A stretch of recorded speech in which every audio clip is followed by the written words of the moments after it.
I saw this online and it immediately reminded me of Job chapter 2. So, in this chapter, Job's friends come to see him and they gave two responses in the prose part of the book of Job.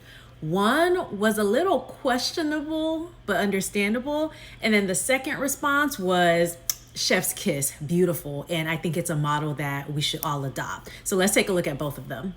Their first reaction is found in verse 12. It says, "When they saw him from a distance, they did not recognize him, and they raised their voices and wept aloud. They tore their robes and threw dust in the air upon their heads." Now, no offense to Job's friends, because there are ancient and cultural reasons for this reaction.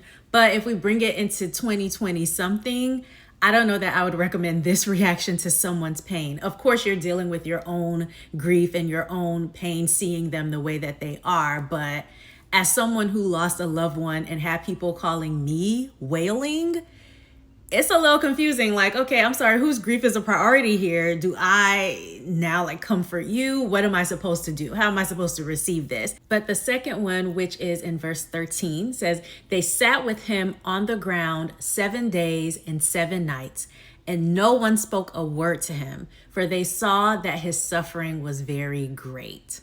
I think sometimes we try to combat grief with words, whether that's words of encouragement, words of comfort, but sometimes maybe don't use words.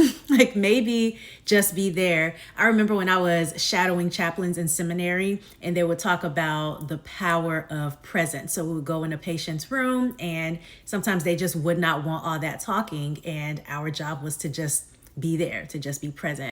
So yeah, feel free to share in the comments the best and worst. I'm kind of scared to ask for that, but the best and worst ways that people have tried to comfort you when you are in pain.